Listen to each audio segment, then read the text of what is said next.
Hello and welcome to session one of Free from the Yoke. Free from the Yoke is a reworking, a revision, a complete standalone revision of the Legacy Life Among the Ruins game. That's a generational game in which characters have a house that has its playbook and a character that has a playbook, and this is all powered by the apocalypse. I think this is like the ninth legacy game series that I've run, and this will be the third time I've run Free from the Yoke. I get a little bit better, I think, each time, but that may be jinxing myself on that. My name is Lowell. My pronouns are he, him, and this session is part of the Gauntlet Calendar. The Gauntlet Calendar is an online gaming club. We have a bunch of sessions that go on our dedicated calendar app each month. We have a Patreon that helps support that and a number of other things. You can find out about that at gauntlet-rpg.com. We also are doing quarterly or so free open gaming weekends. The next one's going to happen at the end of February. Again, details you can find at gauntlet-rpg.com.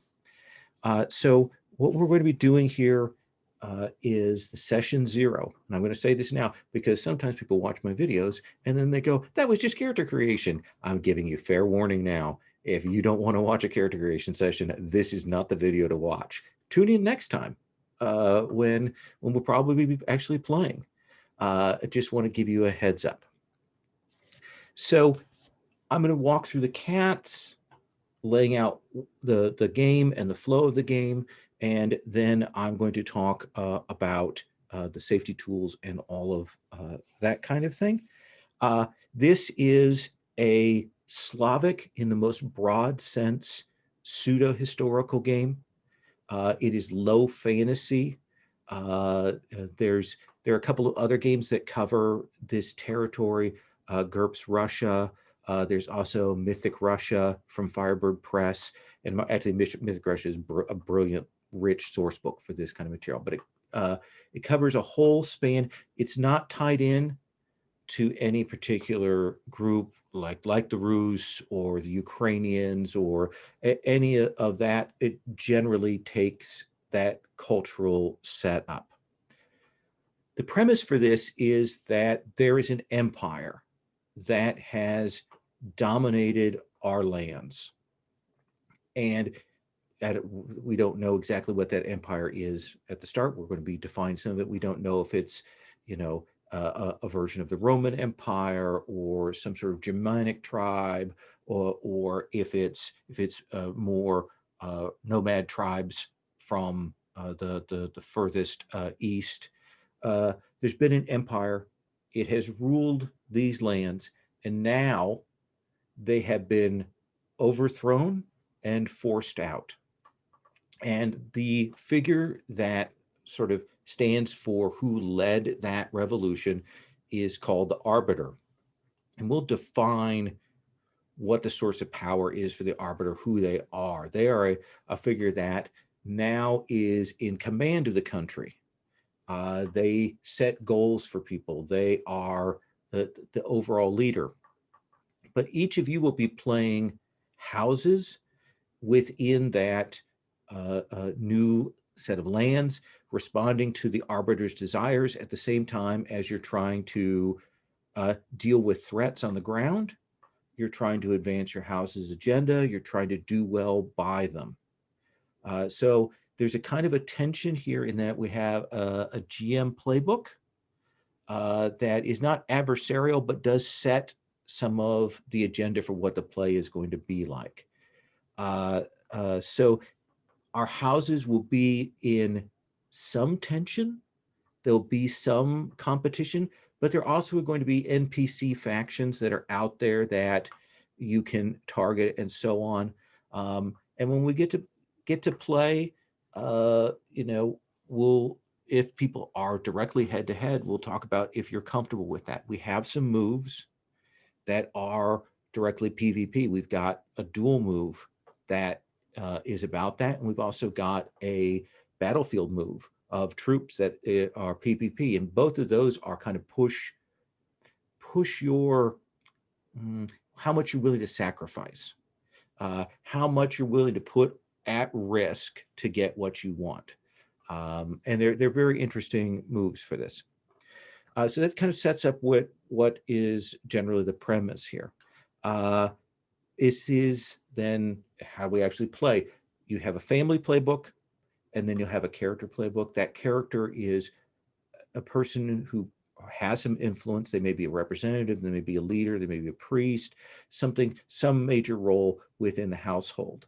And they may be the person who is giving the orders, or they may be subject to the house's decision. They're our focus character to see inside of that family. Uh, and we'll be moving back and forth between those. We'll play out the house moves, and at a certain point, it may be that we can see that a character has to go and do a quest or has to go and do something, and then we'll zoom in. We'll see if other PCs want to join in on that activity, or if they want to make up a sort of secondary character from a household to throw in instead.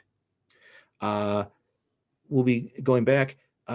What you'll be aiming towards is the needs of your household, the threats that are on the table, and also what the arbiter asks you to do. The arbiter will set a grand project that will probably take several seasons to do. If that project is completed, it will change the land. And some of you may not like that project to be completed. It may go against what you're doing. But if you work with it, the arbiter will be more favorable towards you. There's some benefits to that. And if it fails, there are some things that'll grow out of that. The sequence of play is going to work like this. We'll start each season holding court. And in this case, each of you roll a holding court move for your family. And that tells us what the arbiter asks of you, how they feel about you. And then usually from that, we'll look at what the court looks like and look at the characters. We move from there to doing family moves. We do the family moves until we feel like we need to zoom in. And we kind of keep rolling along. We'll have points at which the season turns, and at which case we'll hold court again. At a certain point, the project, as it's been going along, will either fail or succeed. And when that happens, we'll stop, we'll resolve that because there's a set of things. And that's actually where your house gets advancements, where your house gets changed. It may change the needs of your house. You may get additional moves. You may change your stats, all of that kind of thing happen. And then we'll move forward in time. And when we move forward in time, you'll have a choice of, do I want to change my character for another character? How, do I want to change what's going on in the house? There'll be some choices that go on. And that's the cycle of play that we're going to go on. In my experience, you will probably get 2, maybe 3 projects completed in the course of 8 sessions, including the session 0 here. So that's just to give you a sense. The first one will probably take the longest because we'll be getting a sense of the rhythm of play. And then the next one, you'll have a better idea of how you want to lean into those things. Your characters will have a chance to grow when the seasons change, but also in play, you're going to start with what's called a role, what you are within your household.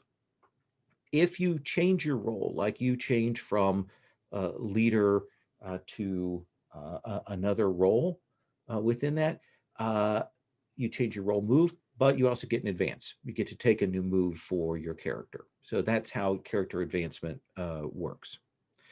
So that's the sequence. Let me say a little bit about tone.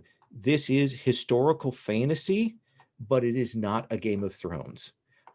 This is not Sword, Crown, and Unspeakable Power. This is a game where you are tied to the land. You have some shared requirements. Basically, the arbiter is making those demands of you, and you want to keep the land safe. You will have competition, but we are not necessarily going to grimdark backstabbing. And we can kind of play with that a little bit as we go along, as we want to tune to that. I'd say the tone is serious, but we're also going to be exploring this world, so we may get a chance to see more interesting, more lighthearted things. The level of fantasy I said is low fantasy, but previously I've seen that the PCs have gone and petitioned old gods, or they've gone and bargained with the Fae in the woods. Those are the kinds of fantastical elements that, if you're comfortable with those, you can bring those in. It is historical flavored, but it is not historic. It is not tied to a particular historical period. So we can make up the mythology, the kinds of tales that we want to do. We just kind of keep the general flavor of things. Any questions about that in terms of tone at all, anyone? Okay. I noticed that there's a mechanic for rituals that the houses can do.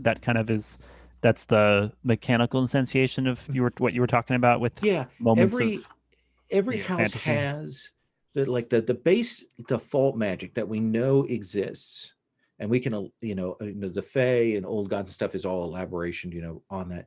Is that there are powers that the land has that we shepherd or safeguard, and they allow us to perform these rituals. Our house will know one ritual usually as part of a move or a choice. And then you can also just try to freeform perform a ritual. It's tougher, it's more difficult. The banes that happen to the caster are worse. So there are a couple of ways. We've got these defined rituals, and then you'll also a free form on that. But we'll talk about that. I will say that's the area where I've made a little more change than from the original one, because the standard free from the yoke is very, very thin on the ground about how that is. So we've added some material for that. We have a set of safety tools, as you've all played with me on the Gauntlet. You're all familiar with this. Our safety tools are layered to help us cover as many of the bases as we can. Our base has been this conversation, so I've kind of outlined what the game is like. The next thing is, of course, lines and veils. That's in the Character Keeper tab. I'd like to encourage you to look through that and mark that, now, and you can also mark it later if you need to. Of course, lines being hard lines, we're not doing this. Veils being a kind of a fade to black. And then ask first if there's something like, okay, I'm interested, but I want to check in before we go down that road. That's kind of the I just want to be certain that I trust what we're doing choice on that. So that's in there. Also, if there's something that isn't on that list that you want to add in, as some people have done that, including the one that I've seen across the board, and I appreciate the no pandemic plagues as a part of the story. After that, we've got the X card. The X card is intended to catch anything of that we haven't gotten with the lines and veils or with the cat's conversation. So you can do that gesture-wise. You can do that saying, I want X card. You can do that in the chat. If you do it in the chat, you may want to try and signal just so you catch my attention that we've done that. Again, you don't have to justify a choice of something you want to X card. The only thing I may do is ask, okay, where do we need to cut? Just to get a sense of that. One thing is if something has happened a couple of times and you went, okay, I'm fine with it, but later on you're like, okay, now I'm not. Like this, I've realized that this is actually bothering me. It is legit to X card later. It is legit to make that decision that, okay, this is not, now I'm not comfortable with this. So those are all in there for us. Lastly, open door. If you need to step away for whatever reason, you're certainly welcome to. It would be appreciated if you gave us a heads up that if you're going to be back or not back. And if we get rolling along and you realize that the game is not necessarily for you, like some people don't like any kind of competition in a game. Some people get to playing and it's not as much as what they want. It is legit to open door. We've got a waiting list, that kind of thing. So that's a lot of babble. We're at the 30-minute mark and all I've done is talk. So we're going to roll into the first part of this. There's a sequence that's in the book that I'm going to kind of walk through as we make these choices. You'll want to refer to the PDF for the house playbooks to answer the questions and do things like that. And we're going to start with what houses people have kind of set their minds on. Now, Alexi, I think you were the first person to state a preference, right? Yeah, that's correct. I would like to take the Church of Forgotten Lands. Is everyone else cool with Alexi taking that? Or okay, Brian, do you have a sense of what one or two or more that you're thinking about? The first one that jumped out at me is the Envoys of the Wider World. Okay. They are very interesting in that if you've looked at it, you know that they're beholden to a different set of powers, and that adds some really interesting dynamics. They change up how some of those moves are done. David, are you cool with that if Brian is thinking about the envoys? Okay. And now, David, see, it's great. Now we've come to you, and two of the choices have already been knocked out. So do you have a sense of what you would like? Oh, gosh, it's doing that again.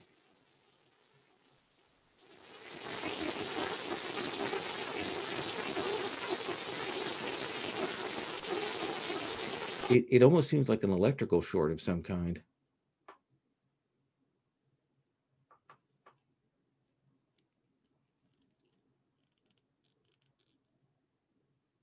Okay. So Church of the Forgotten, Envoys of the Wider World, and Teachers. We've got a sense of that. So why don't we do this? Let's take an early first break. We'll take 5 here, and then we'll come back and we'll start working on the house playbook picks and walk through that process. Is that okay with everyone? Okay, let's take 5. Not a problem, David.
Oh, I'm muted, so that's why you wouldn't hear me. Does it sound any better by any chance? Perfect. Okay. Yeah, I switched computers. I'm like, Okay. maybe it's just something with this computer. I give up. All right, I'll keep it to this one. Okay. Yeah, I had a loose wire one time that I had to fix on Sherry's machine where it was giving her static feedback. That's interesting. I had a problem. I was recording something like a week or two ago, and I restarted and it just instantly fixed, but not this time. It's all magic.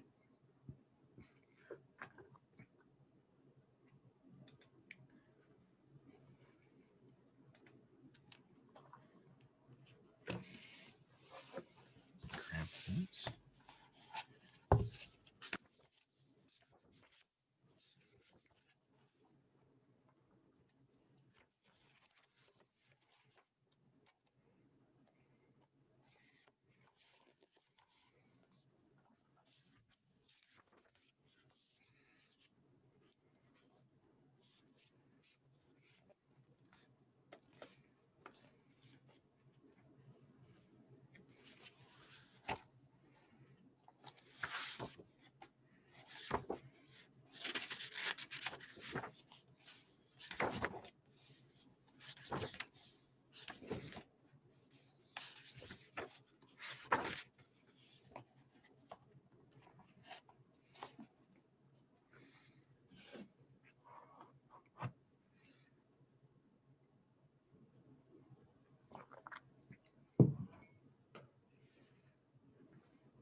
David swapped computers, so he's good now. That's excellent. Yeah.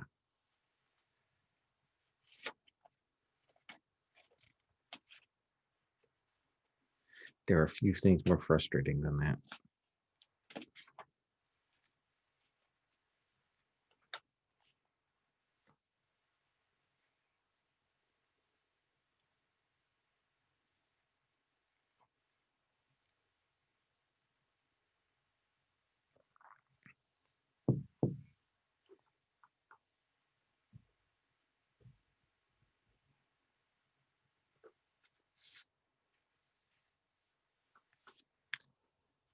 So I think we all know houses, so we can each grab a column on the houses tab of the character keeper there. You don't have to call the house by that name. You can make up a new name, or you can stick with sort of the playbook name for it. Now, with those chosen, the other thing we need to choose is the arbiter, what form they take. And the GM can choose this, but I actually want to kind of put this open to the group. We've got three options. We've got essentially legendary warriors that sort of a military force that helped secure the overthrow of the empire that remains kind of in place. We've got the guardians of history, with the sense that with the empire falling out, these are the knowledgeable, the elders, the scholars, things like that are making decisions about whether the culture moves forward or tries to return to the old ways.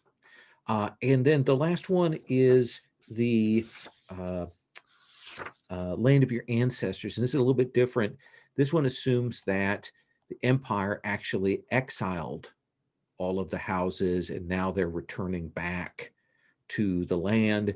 And then the form of the arbiter is almost the land itself kind of speaking through things. Does anyone have like, ooh, dude, I want to see that one, or that doesn't sound interesting, a strong yay or nay? Alexi? Yeah, I'd lean towards legendary warriors and maybe a little away from land of your ancestors. Okay. 'Cause I'm interested in the arbiter being like, a fairly significant force that we, potentially test ourselves against, as when and if that time comes. And I'm not necessarily into the where we all were exiled and come to a new place. It feels Yeah. like a different take on the concept. Yeah, it's a very wild one. Brian, a sense of that. Are you good with legendary warriors? Prefer guardians of history? Strong feelings either way, Brian? Not really any strong feelings. Okay. I think all of them sound okay. David? It worked out pretty well because the strong feelings I had was the middle one kind of sounded a little overlappy with the ancient truth, the teacher's house that I picked. So I'm like, not really that one, but the other two seem fine. So we'll do legendary warriors, and we'll talk about what the form of that is going to be. So the next step that we're going to do is you'll see in your playbook that there's a question of landmarks, and each player is going to add an element to your map according to their playbook: rivers, seas, steppes. And on top of these, each player picks an item from their landmark list to add to the map, sketching in further detail. So this is, I'm going to grab the link. This is the map. I'm going to drop the link in the chat here. This is the map. It is super blank right now. And you can insert image. And if you choose drive, I believe you should be able to get at the drive that folder that I shared with you. And within that, and this then pops up on the side, in that folder, there's a subfolder called Yoke images. And then within those, they're broken into 4 subcategories: buildings, hills, trees, and then other. And if you click on that, it'll pull up like a little preview of what the assets look like. You could actually then drag them onto the map and then resize them. So let me quickly pull up that. I'll give you a chance to take a look and see how that works. And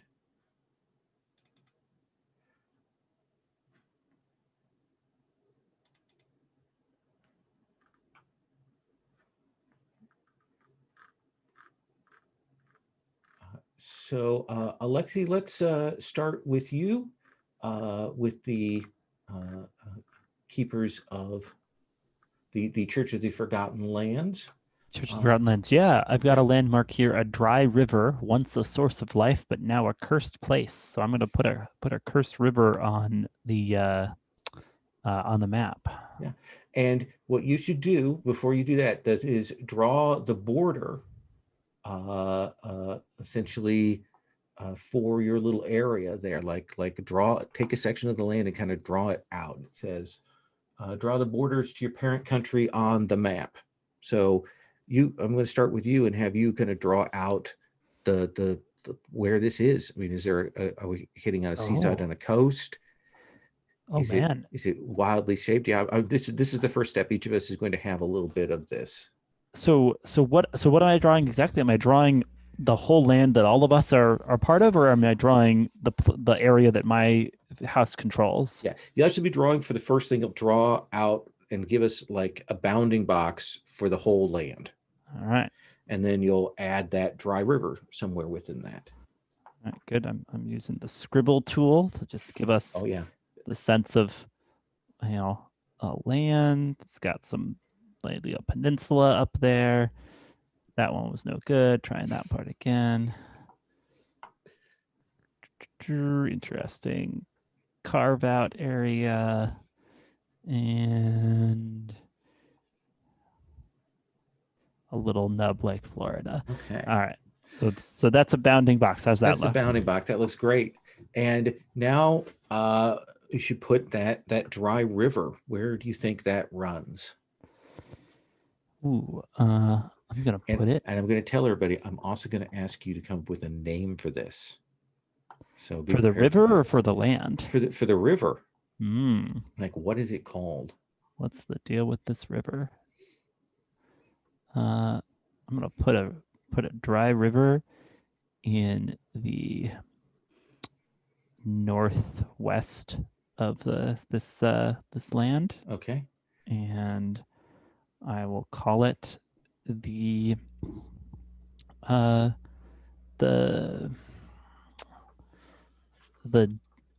Dustway. The Dustway. Okay. Yes. And you can put that in text. I'm just going to write that down on there. A little text box. Yeah. I will add that. And let's then go to, I'm going to scroll upwards here to our teachers. And for you first draw the oldest city on the map. And then you pick one of those items.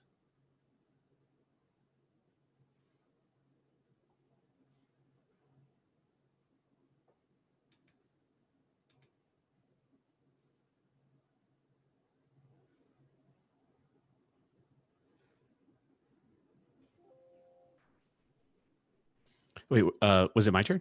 Oh yeah, teachers. Okay. Gotcha. So you're gonna put somewhere. You're gonna choose a city, make that the oldest city that's there, and then you'll pick one of those items. I was like, oh, the oldest city. That's the same one I have. That's crazy. I'm like, wait a second. Gotcha. All right, let's see. So.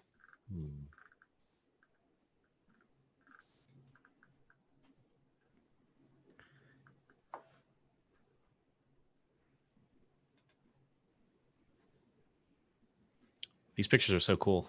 Yeah, I'm really, really happy I picked these up.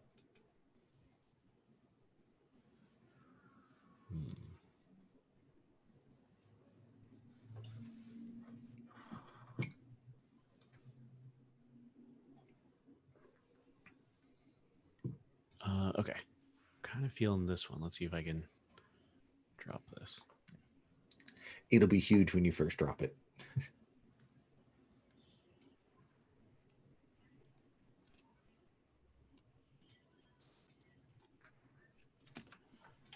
Oops.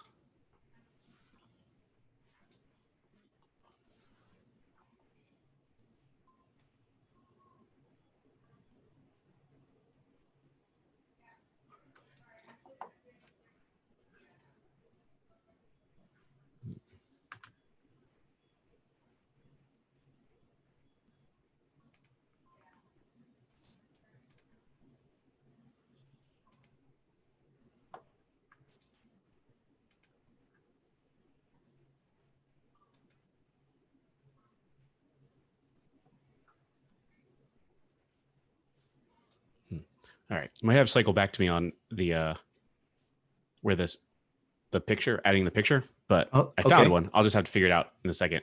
Figure when Brian's going. But I know where I think it's let's see, I'll put a placeholder for now if I can figure that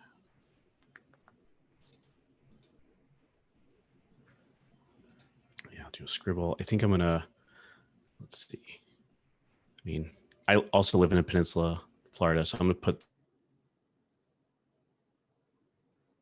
over here. I'm putting the ugliest scribble there for that's where the oldest city will be. And then I believe I have to pick a second thing, right? Yeah. Yeah, there's a list of things there. Yeah, so I'm going to pick a field of menhirs, which I don't know what that word means, but I can kind of picture it just based on the context. Stonehenge. Oh, cool. Okay, gotcha. That's pretty much what I was thinking. Yeah. So a field of menhirs, many stones covered in ancient runes. I think, let's see, in the Dustway was like an ancient lake or river, right? Like dried up. Yeah, dried out river. So I think I'm going to put it around there. This is going to be another placeholder for now.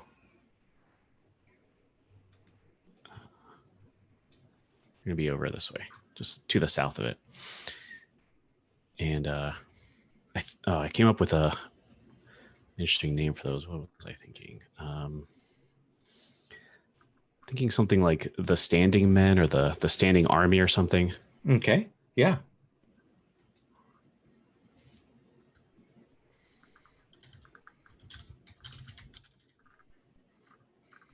Like the Standing Men, sure. Okay. Make it.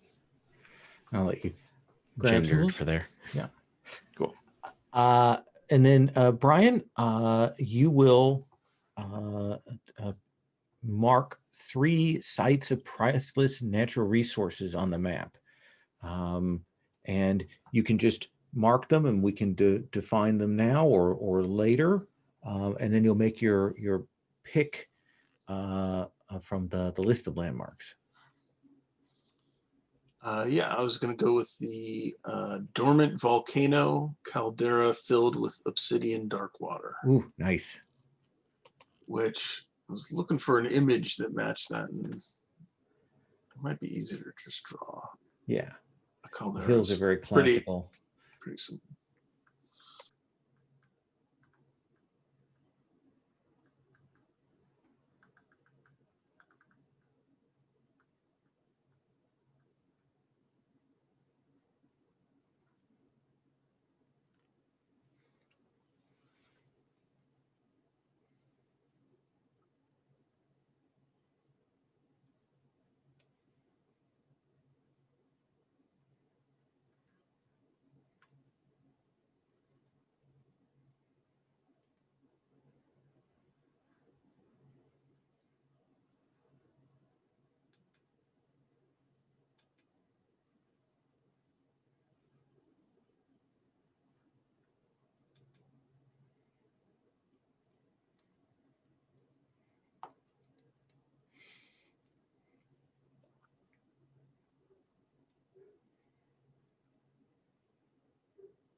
Do you know what you want to call that?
I think everyone refers to it as the burnt pot, Ooh, nice.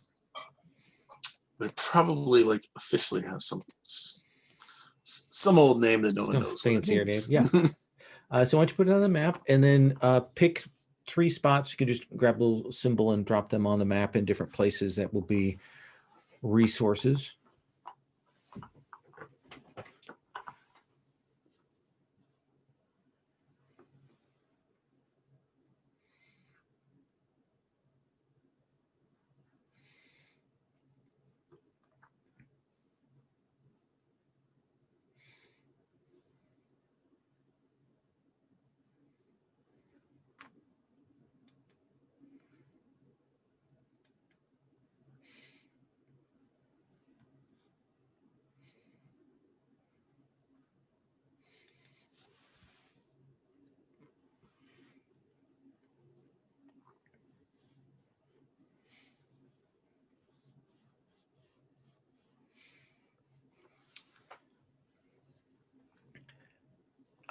And then once we've got that, look at the next 2 picks from the ancient past.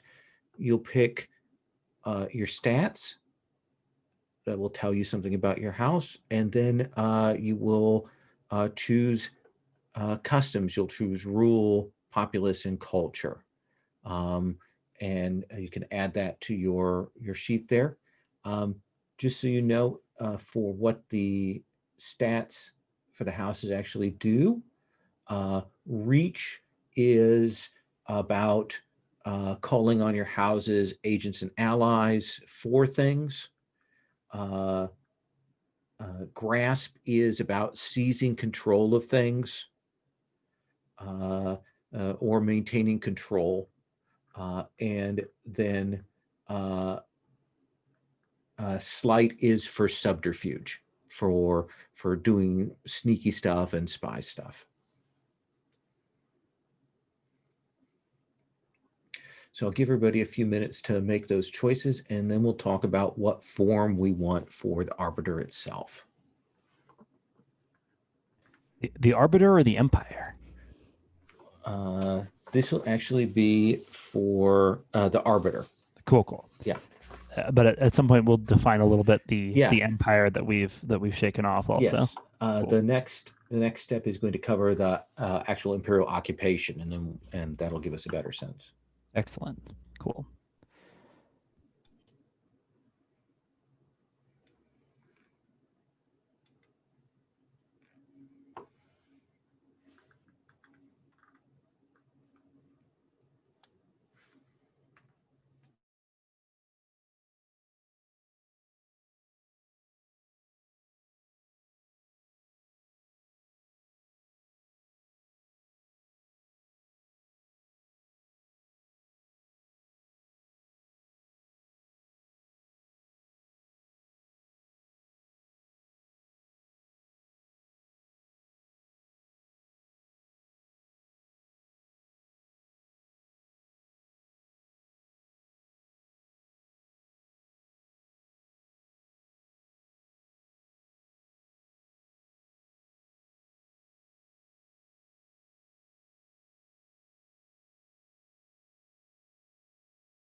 And there is a tab with the house playbooks that has most of the text for these things, for the choices. So you can copy and paste those over from there. It has the customs and what the stats mean and stuff. And I just put the meaning of my stat line pick down in notes. Does that Yep. seem like the right That's place to put yeah, it? that's always, it's always a weird thing. So we'll mostly drop it those sort of extra things in notes. Perfect. Yeah, happy to do that.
Oh, so I have my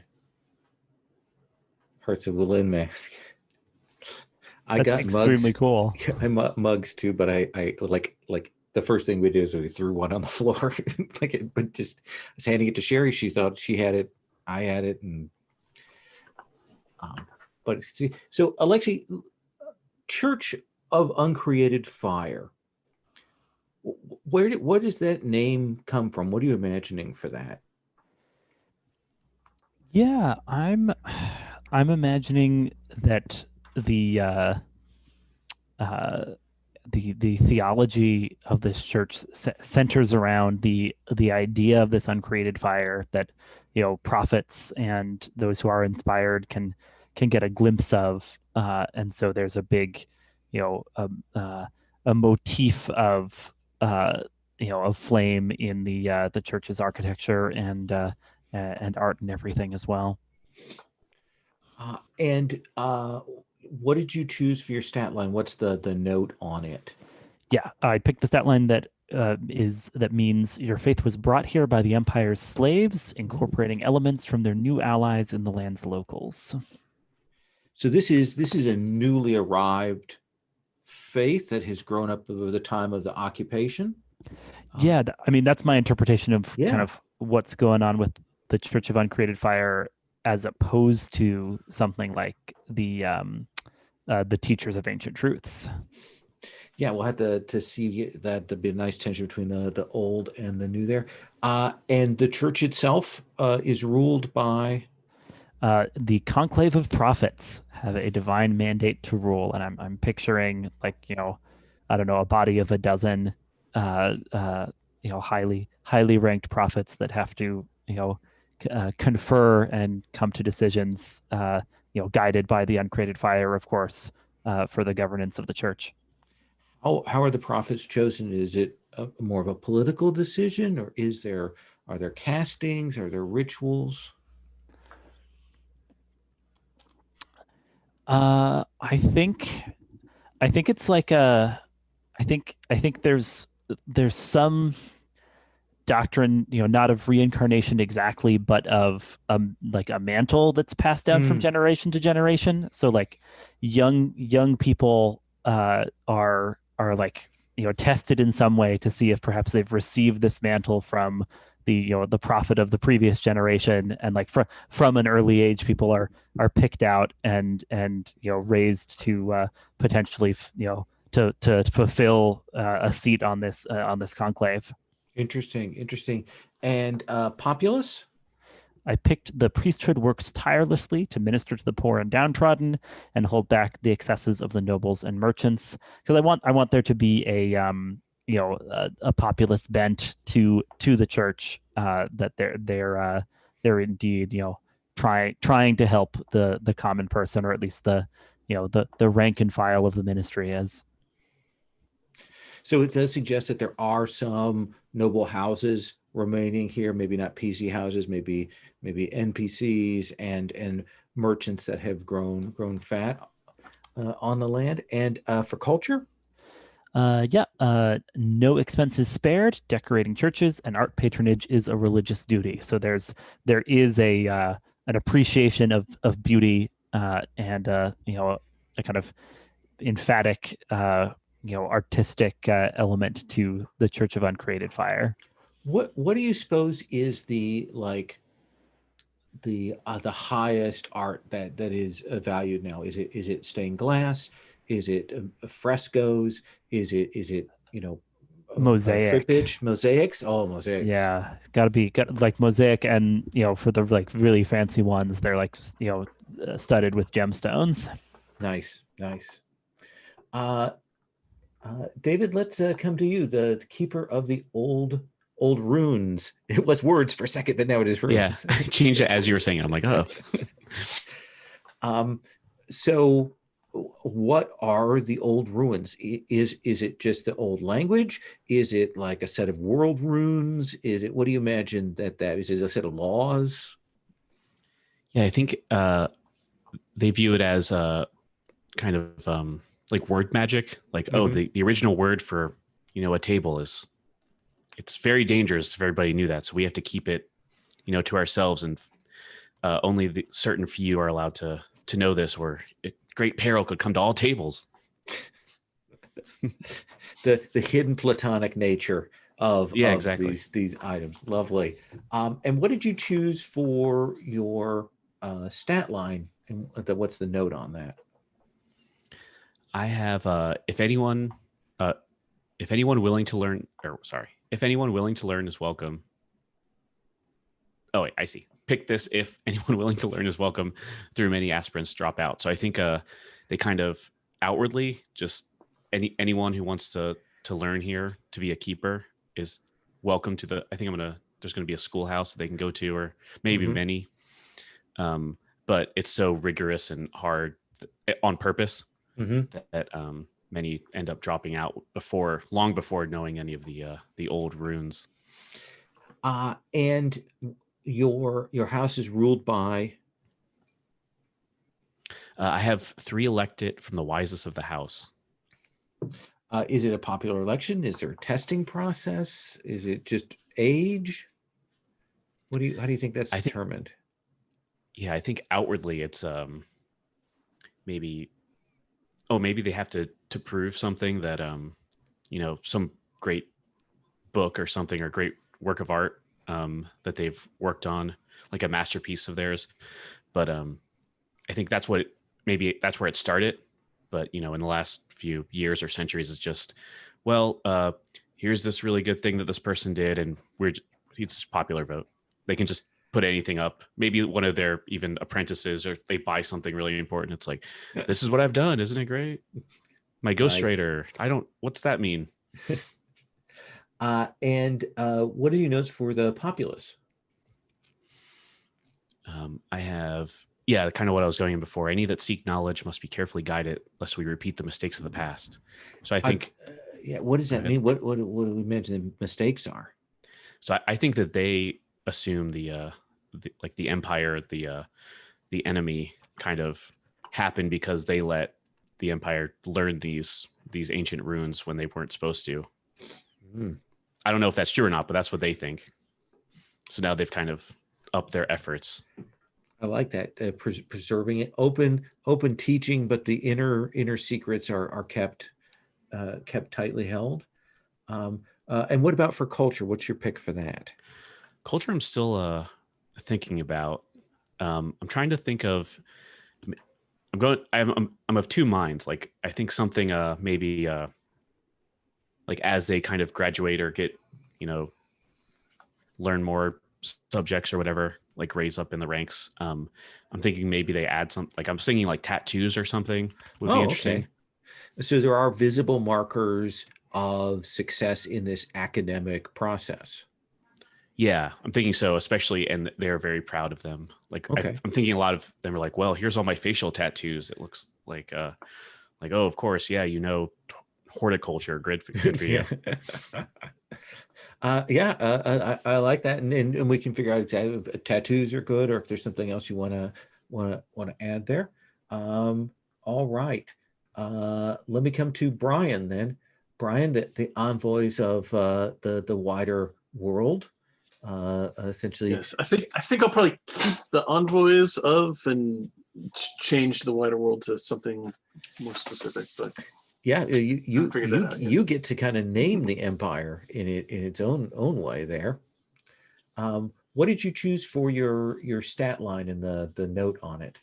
I went with a coalition of nations, often squabbling and divided. Ooh, interesting. And the rule of the envoys here in the land? The rule is an appointed ambassador and their staff. So there is one sort of central diplomatic figure who stands for the envoys and leads. The appointed ambassador,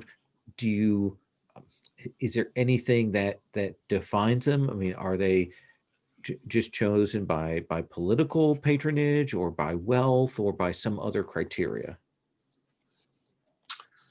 I imagine that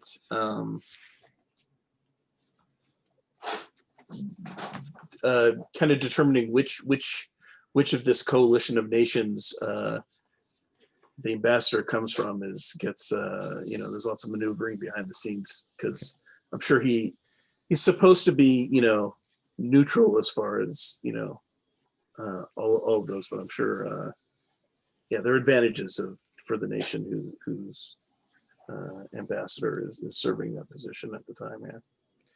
Yeah. And what is the population that makes up the envoy's house? I chose envoys who have lived here their entire lives, starting families and raising new envoys. So came here during the time of the empire, grew up. There's been this long line, this gathering of that. Yeah, I mean, I think they consider themselves to be citizens of those other nations, even if they haven't, like most of them haven't ever been there. Mm-hmm. Yeah, that is perfect. We've seen, in the past with colonial powers that the second generation can be even more patriotic to a homeland they've never seen.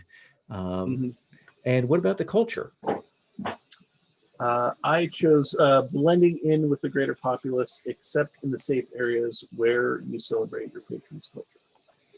Excellent. So we know you've got some special sites that are set aside that for your house there. We've got that now. Now, as a group, we need to make another choice about the Arbiter.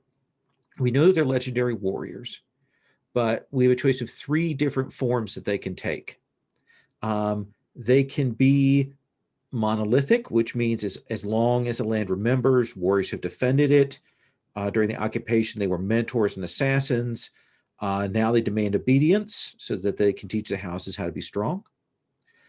It can be oligarchic. After the occupation, the warriors formed as a guerrilla army, striking from the shadows.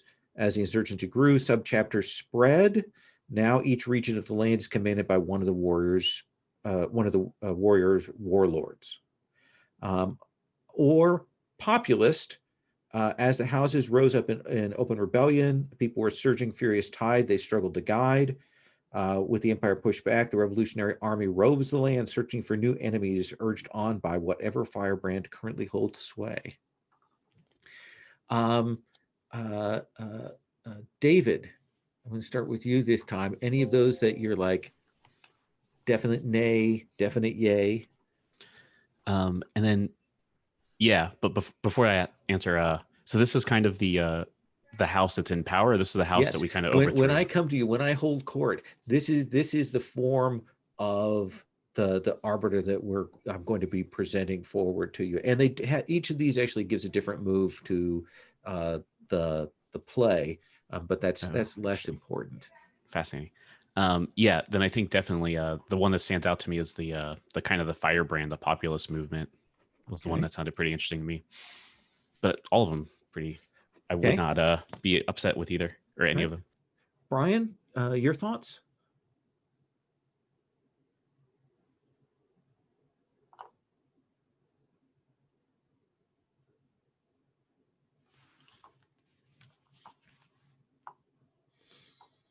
And it's fair to say, I don't have any opinion.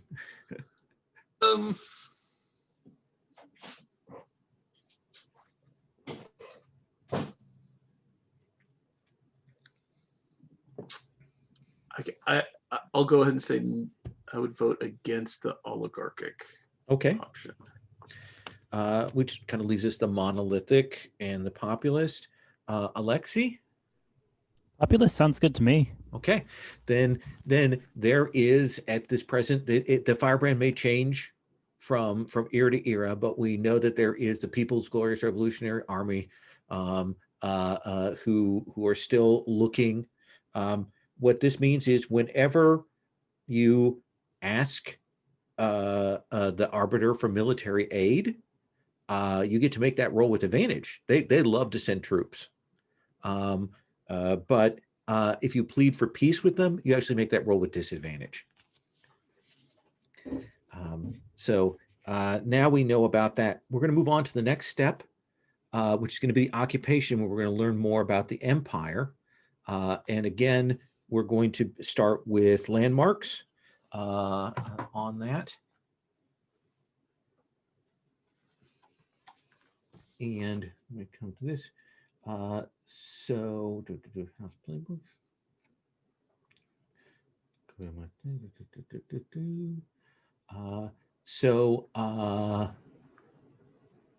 So what landmark do you want to put on the map, Alexi, from the The occupation? Yeah. Yeah, I'm going to put in the Great Fire Pit, built for rituals of the Empire, and I think it's in the shadow of the burnt pot that the fire pit is. So I'm going to work on putting that on the map.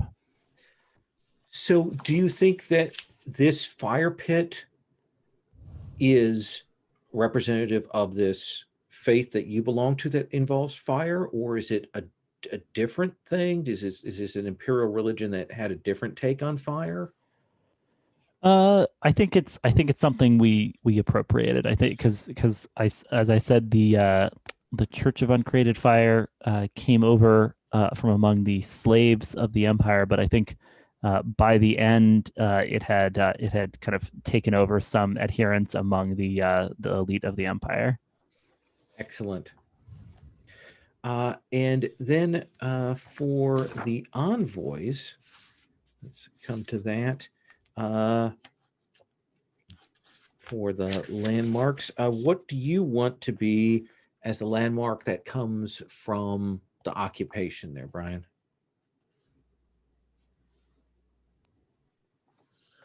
Well, I'm going to say not the ever-burning chasm. We got a lot of fire. So that leaves a looming garrison or a grand quarry. A looming garrison where the occupying army was stationed. So that's where the army used to be stationed, and now this was the big fortress garrison of the empire that is, that has fallen back. That sounds interesting. Now, can I find an image that matches that?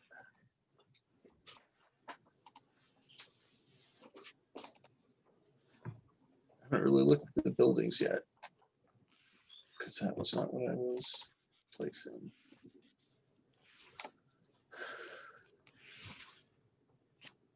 Oh, sure, that should work.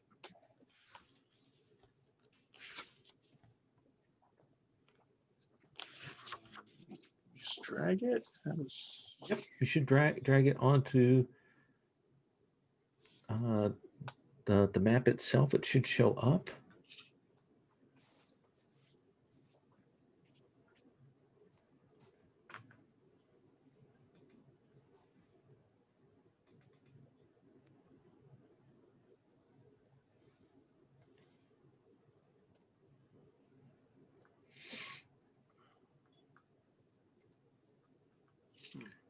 Alternately, if you're having trouble, you can tell me which one and I can drag it on the map and you can resize it.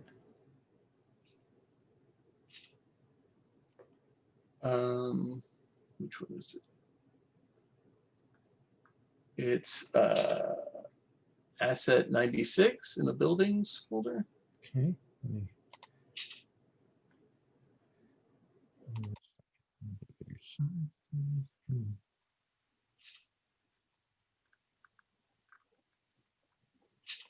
So is it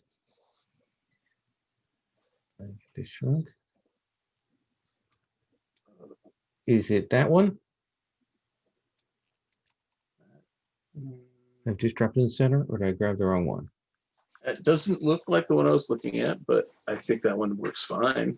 I don't think we need to Okay. overthink it. Let's just go with it. And what do you think you want to call this place? Mm-hmm.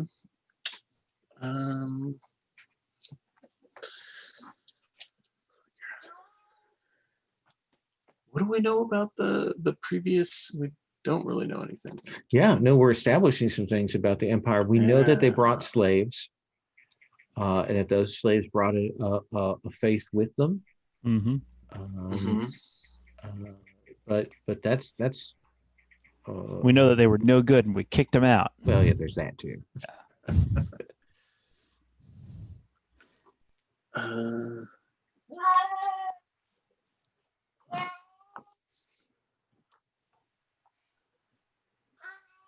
Cat has very strong opinions. Gus, shut up.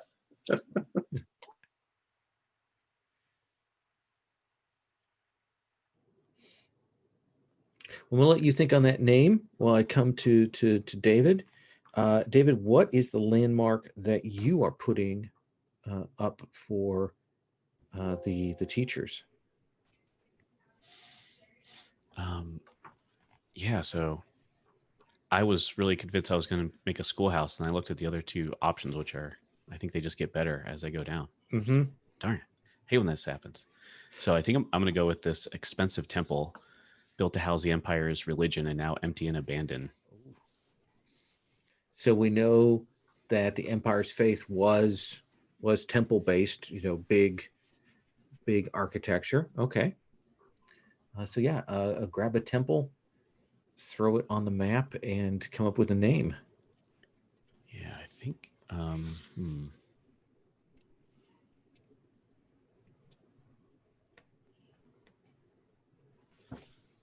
think I've finally figured out how to do this. Possibly. If I can resize it. Here we go. There you go.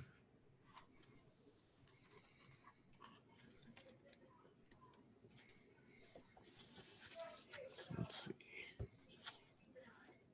Kind of situated up here in the north area.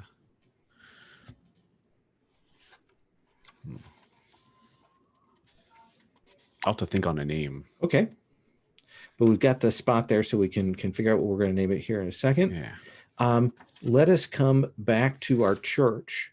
This is the point at which we ask some defining questions from the occupation. They're going to tell us some things. So the first question is, how did the empire treat your house? If you were reviled and scapegoated, you get to start your favorite +1. Look at that. That's great. If they evicted others to give you somewhere to live, you get a starting favor of -1. But when you come to resource picking, you're going to get an extra surplus. You're going to start with an extra surplus that you have. Are you looking at this? Are you looking at the I'm looking through Found Family. I'm off by a page. It's all right. It's a similar set of options. So annoying. So it says if you were heretics or apostates, get favor +1. If you were fated in imperial culture, get favor -1, but pick an extra surplus in the resources section. Cool. And heretics or imperial lackeys? Well.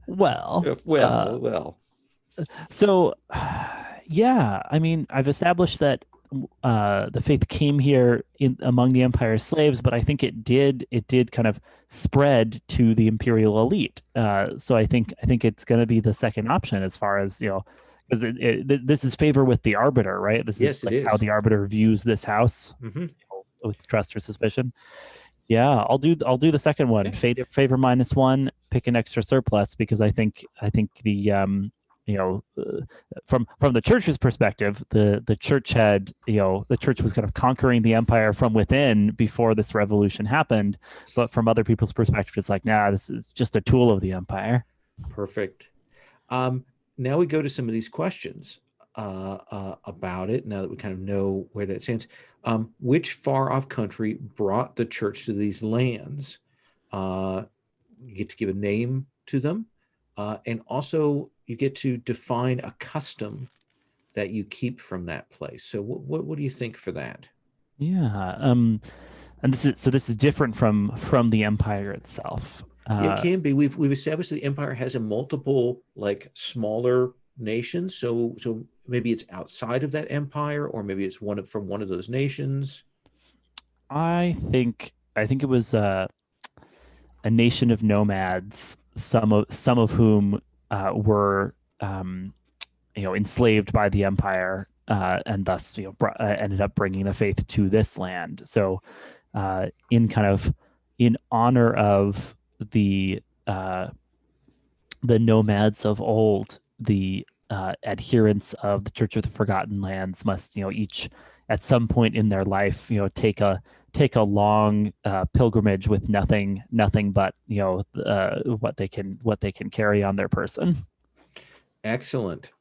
Of the houses that we have our two here. Which house sheltered your people when the empire persecuted them. That house will gain influence on you. I'm going to go with what seemed like the obvious choices here to me, which is that the envoys of the wider world sheltered us when we were persecuted, because we have this connection from outside the land itself, right? Maybe at least one of the nations that make up the envoys, is a place where the faith is also active. Excellent. And so the envoys will record in the influence section, essentially right in the church, and put a little X to demonstrate that you have influence over them. That's a little bit like masks. You can either have influence or you don't have influence. It's an on-off switch. Yes. And of course, which houses refuse to allow your clergy to preach is the keepers. Yeah, I think the keepers of the old runes refuse to allow missionaries from the Church of Uncreated Fire to preach. And essentially, why don't they trust you? And this is actually a question for David. Why don't you trust the church? Okay, so I was looking ahead, and this kind of fits in, but Alexi, what do you think if maybe in the past we gave you, or maybe we say we gave you, but maybe you took from us, or somehow like the word for fire or something, like the old word? I like it. So there's we have this word. You feel that you gave it to us. We perhaps contest this history, but there's a sense there's a sense that you're going to be more wary now. You feel like that whatever happened was a bad deal for you in the past. Yeah. Or maybe even according to our history, we lent it to you, and according to your history, we gave it to you. That's good. You're like, yeah, we don't. Our records don't say that there was any expiration date to this. I don't know what stories you've been hearing. Well, then let's shift over then to David. Let's shift to your questions. How did the empire treat your house? Were you outcasts or heretics, or did you profit under the rule of the empire? Yeah, based on how I'm thinking of them so far, I feel like they definitely were profiting off this. Okay, so you again, you get favor -1 to start. But you are going to get 3 surpluses in the resource section, and we'll do that when we come to the choosing the surplus and needs. So let's look at your other questions. Which house did you teach an ancient secret in their time of need? That's what I was kind of setting up. I feel like that's the Church of Uncreated Fire. And did it help them? Do you think, Alexi, that assisted your house? Yes, absolutely. Yeah, we're very grateful for this permanent and not time limited gift that we received from the keepers of the old runes, and we're very confused that they that they don't seem to remember that was the arrangement. And normally you would write influence on them, but the move we already established from Alexi is that you don't trust each other, so neither of you have influence on one another. Oh, fascinating. Yeah, that's cool. What was the most strange about the imperial scholars who tried to learn your ways? Say one piece of their lore you hope you can unlock now that you're free of their restrictions. The imperial had their own academia. What did you want to take from them? Oh yeah, interesting. I'm thinking maybe like they spitballing here. Maybe they like they learned how to create new words or something. Ooh, and we're like, that's impossible. That you're obviously wrong. And then we looked into it and it's like, oh wait, they're doing that. This is especially bad. Nice. So they are potentially creating new runes to shape the world. Okay. And then this is one that will probably lay at least one of the picks onto Scott when he joined us. But this is what terrible curse did your ancestors lay upon a house long ago that haunts you to this day? We say which two houses are that house's descendants and give each influence on you. Wow, Nice. that's wild.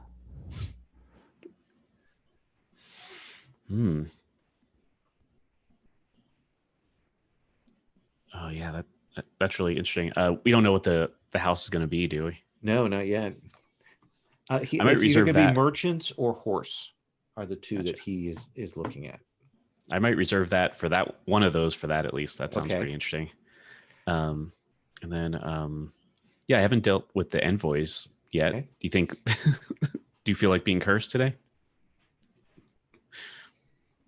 We've established that the envoys have married into the local populace, so it would make sense that some of that line. What is this curse? What curse did your scholars lay?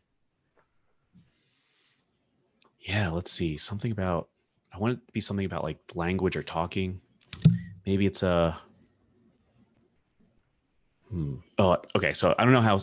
I'm kind of pulling things a little too supernatural or toward the supernatural. So tell me if I'm overstepping here, everybody. But what if it's like almost like some kind of bloodline thing where it's you are whatever bloodline this is. It's some of your children are somehow born like mute or unable to say certain things, like kind of mystically. So certain children have certain gaps, like an aphasia in their language that they can't remember or mute. What do you think? Yeah, I think like they describe it as like, oh, we take words from them. But yeah, I don't know if that's too supernatural or not, but that's the first thing that kind of came to mind. That's low magic. Is that what do you think? It can also be like that, like there can be a supernatural explanation that everyone believes, but that doesn't mean that's the truth, you know? It could be just really potent, psychological suggestion that, because everyone repeats this idea of this curse, some number of people grow up thinking they're afflicted by it. And, I like opening the door to ambiguity, right? Where definitely from the perspective of the keepers of the runes, they have definitely done this curse, and like for most people in the country agree. Awesome. Yeah, that sounds good to me. And then let's come to the envoys. For the envoys, the question is, how did your patron act during the occupation? If they fought against the empire and sheltered refugees, you get favor +1. If they used the distraction to pursue the empire's resources elsewhere, you get favor -1, but you get to pick an extra surplus. I think that they did fight against the empire. Okay. And shelter refugees. Yeah. So you will start with favor +1. And then your patron, essentially the figure that kind of is back in the homeland dictating this. How powerful are they? Are they a peer of the empire, like one of the highly placed grandees or something within the empire, or are they smaller but more humane?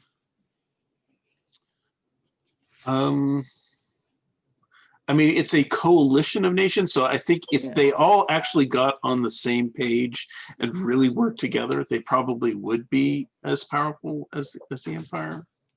But so this is just, but because your patron is just one of many.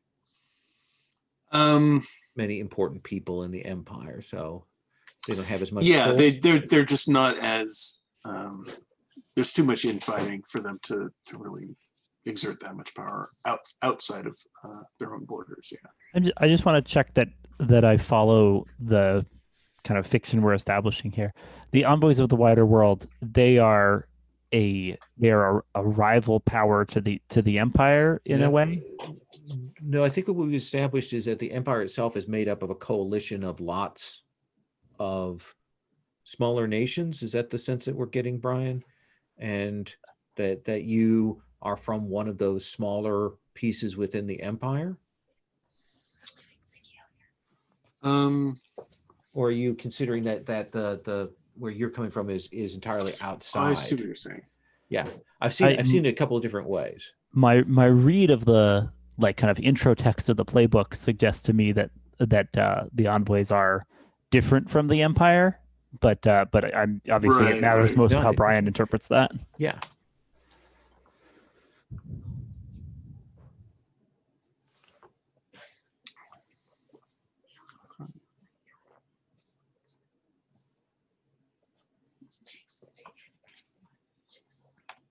Yeah, I guess I'm confused with the way they have it phrased. I'm not. No, I think I kind of was misspeaking there. I think that you had presented it earlier as another neighboring country that was made up of a coalition of nations.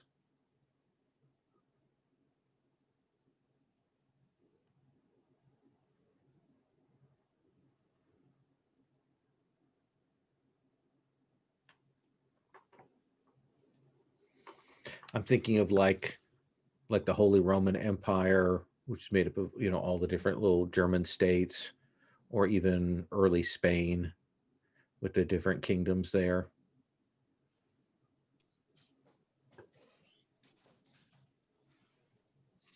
Okay, so like when it says the Empire, it's referring to the big bad. This is the foe who used to control this country. Right. And your envoys are essentially a third, another foreign power that were present here during the occupation. Right. Yeah.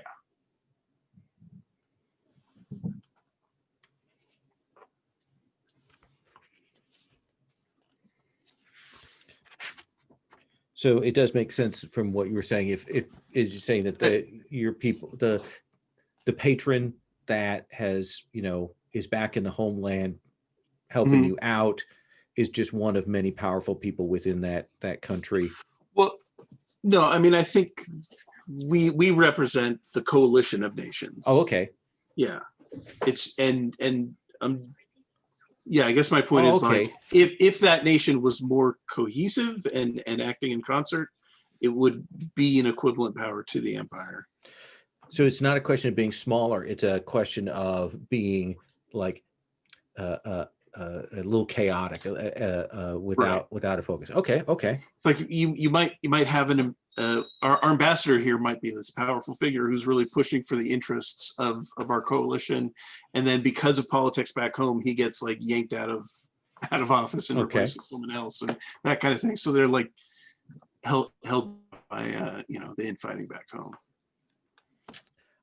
Then the next question is, who sent a delegation to request your aid? Which was it? One of these two, or do you want to reserve that for Scott?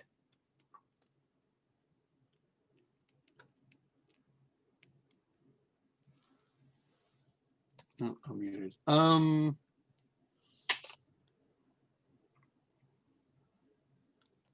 mean, we'd already said that we did give aid to the church. Would we also? Oh yeah, you could easily. Would the keepers also have needed?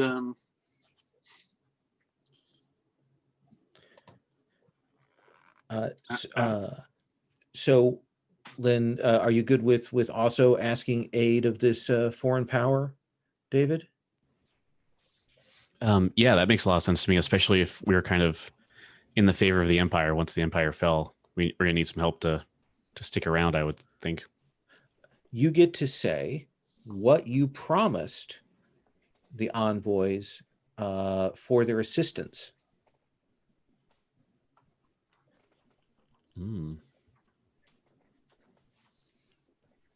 Land, resources, education. Oh yeah, okay. I like maybe building on what we'd said before. Maybe they're like, oh, obviously our ancestors made that terrible mistake of cursing you. We're going to try to rectify that and take that out. We're going to do our best to figure out what that was and how to reverse it. And why haven't you delivered on that? It's really hard. I mean, there's so much stuff to It's do. really hard. It's priorities. I mean, it's on the list. We'll get to it. Yeah, I think it makes sense. It makes sense that yeah, when you supported the Empire when everyone was starting on it, we didn't take it as personally afterwards. We're like, So you'll mark that you have influence Okay. over the keepers. all right.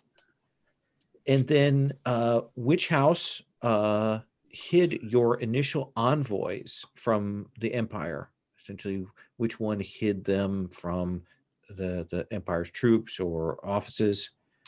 Who do you think that was? You can give that to our mystery, Okay. remaining mystery house. Yeah, and we'll when they come, we'll ask them what sacrifices they made to allow you to escape notice, and they'll get influence over you. The next step is we're going to do some of the Arbiter's flashpoints. But before we do that, let's take another 5, and then we'll come back and we'll work through that. That'll help us define a little bit more about the occupation.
think my favorite thing about a game like this is I can always find lots of good Zoom backgrounds. That's when I can get them consistent and get a different one for each session, but they have, you know, a coherence of artistic design across them. Yeah, that one's really cool. Yeah, it's apparently a Slavic fantastic artist from the 20th century who did a whole series of these paintings. So, Oh, interesting. Yeah, that it kind of inspired me for the standing men thing. mm-hmm. I was just thinking a lot of like almost like human-sized cairns just out in a field.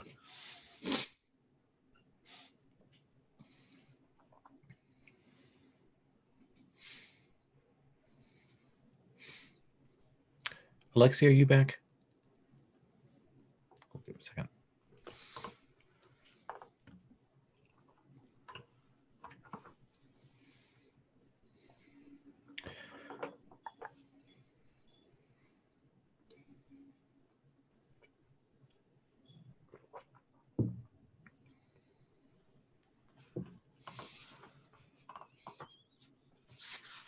Yeah, I guess while we have a second, can you explain the house stats again? Oh, okay. I know you went over them before, but I kind of Oh, yeah. So I think always easiest for me to look at the moves. Can't do this.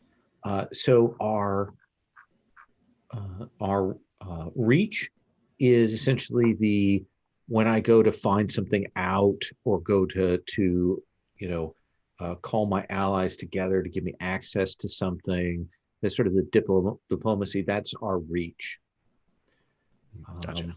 And then grasp is if we're trying to like seize direct control through military or hard pressure diplomacy, where we're really being aggressive. That is grasp. And then the last one is for any time we're doing something that involves subterfuge, fooling something, being sneaky about something, that is sleight.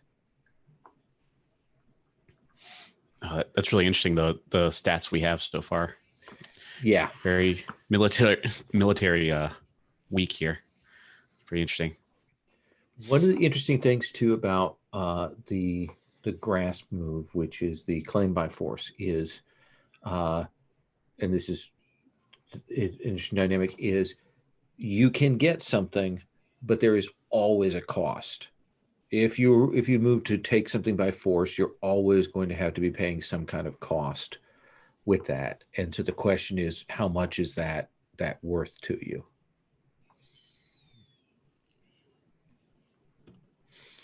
The other house stat you'll need to worry about is your mood.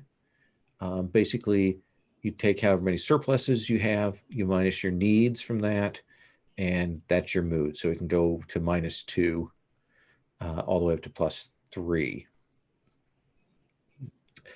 So we're going to work through the flashpoints. These are a set of questions. These are the classic, I'm going to put something forward, a player can take it or pass on it. If nobody wants it, we'll set it aside for Scott potentially next time. And there are 6 of these. The first question is about the foundation during the occupation, the foundation of the Arbiter's forces. So the question is, you were the first house recruited into battle with the Empire. Do you think that's one of you 3, or do you think we should set that aside? It wasn't me. Wasn't you? Okay. And battle meaning the struggle against the Empire in the general sense. I mean, it's possible. It makes sense that these envoys from an outside source would be the one people you can first approach and not like just accuse you of treason, and you maybe get a foothold. Okay. Sure. So first recruited envoys, and let me ask you this: How did the Arbiter convince you to join?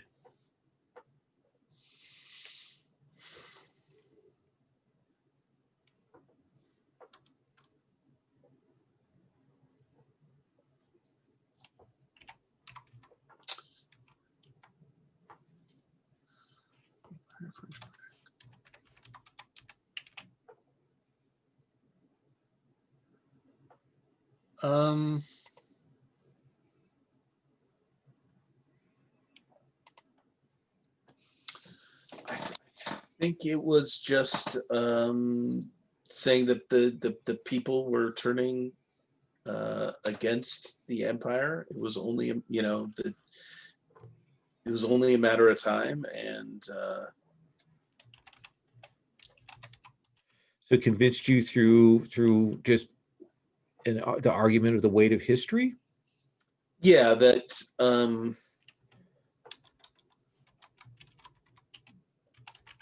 that the long play, was to side with them, because that's it. It's only, it's just beginning at this point, but the outcome is inevitable.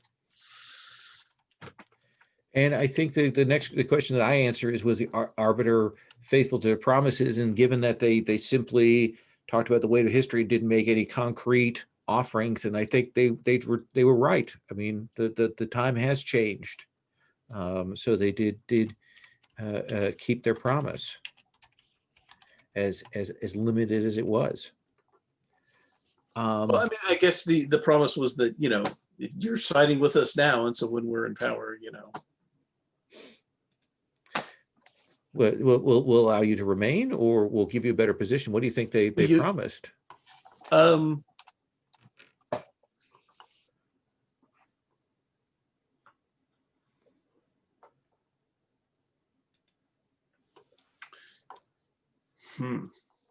mean, to some extent, I mean, it's just represented by the +1 favor that, they have now, that they're just, looked on.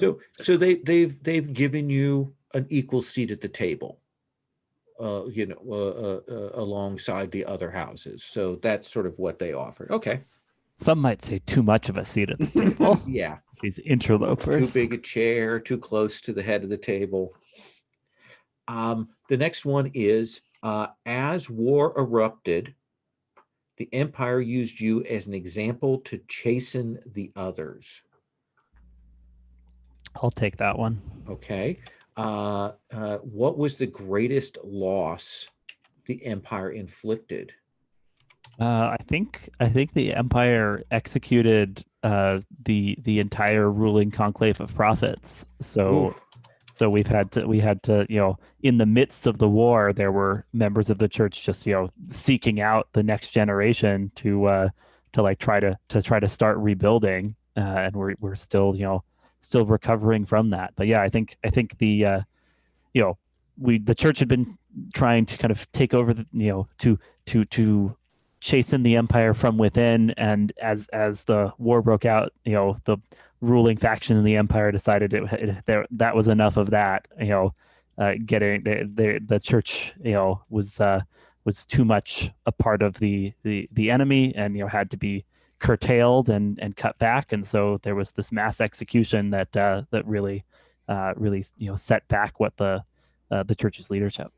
And I think in that gap following with the death of all of them, I think the Arbiter exploited that tragedy by locating several of the new here are the prophets reborn, and kind of pushing forward candidates. That's probably maybe still in flux, but certainly demonstrated that they looked out for the faith of the church there.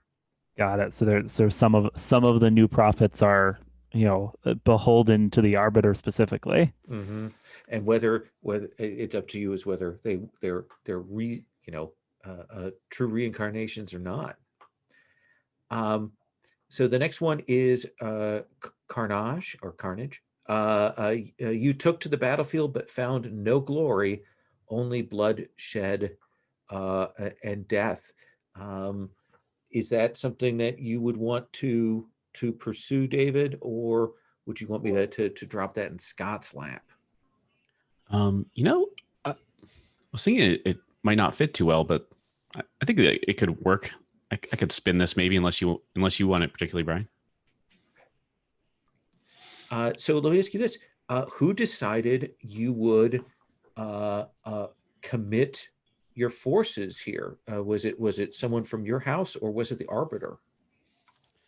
So I think I was kind of saying that the keepers were kind of late to the game, to the Arbiter side, Mm-hmm.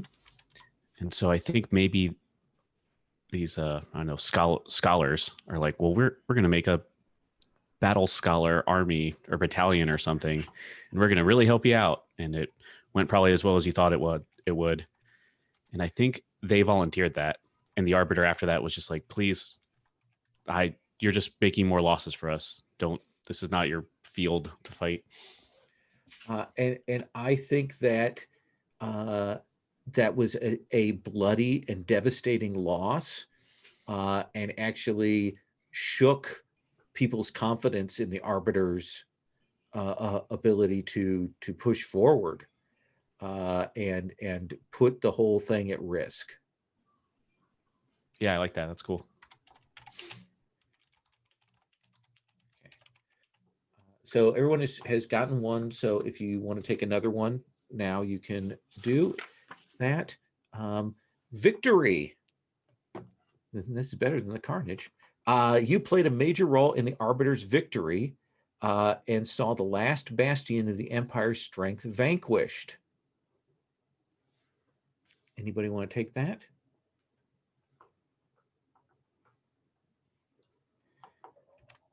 Okay, we're going to put that in Scott's hands. Yeah, victory is boring. Yeah. leave victory for the latecomers. I like how the choice here was, are we gonna hand Scott carnage or hand Scott victory? 50-50 here. We have two more. Coronation. As the rebellion was coming to a close, your house started agitating for the Arbiter to retain power. Anyone want to? I could see the keepers doing that, but I would let either one interested if they're got a new, better idea. I feel like people would not be happy with the foreigners choosing being their kingmaker. That's a good point. That's a bit much. So why did you choose to act as the kingmaker? Yeah, as these keepers are kind of coming into fruition, I think they're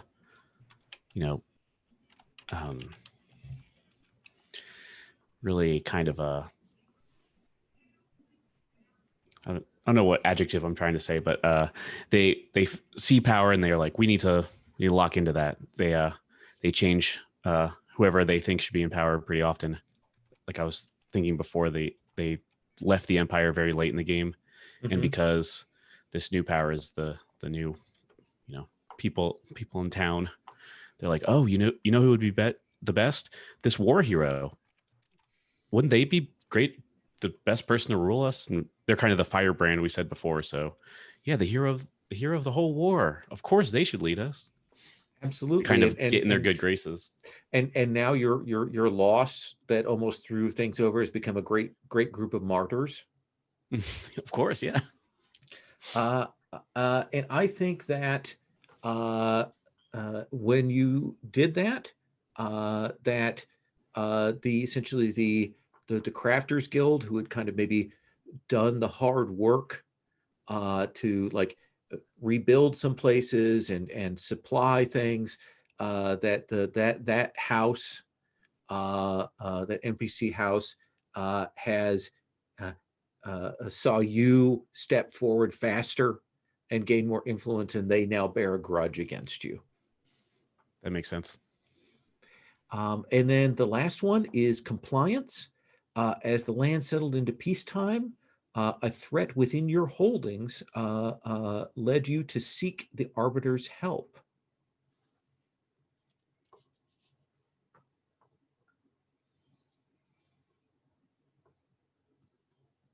Either a church or envoy want that one?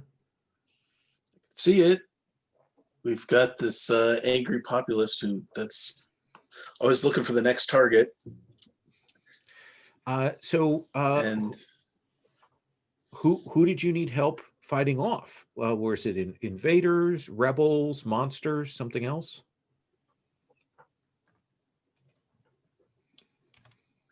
no, I think there was I think there was a group that wanted to claim that, you know, we were the next target on the list to get eliminated after, you know, okay, Empire now, get rid of them.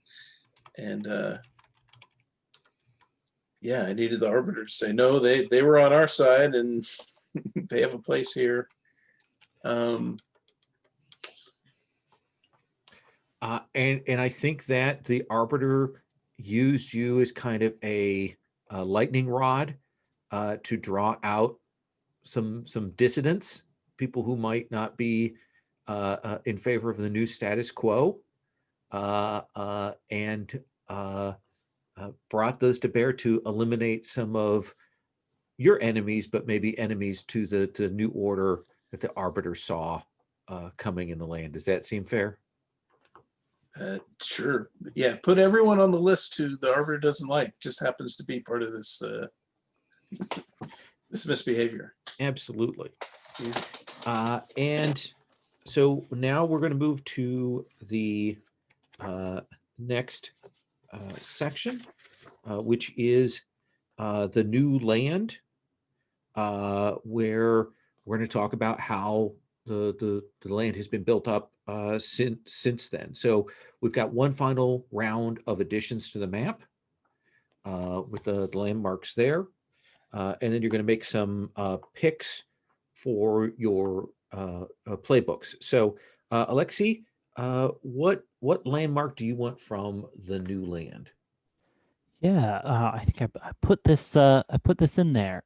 Is the Lake of Penitence. Let me get the description of that for the church.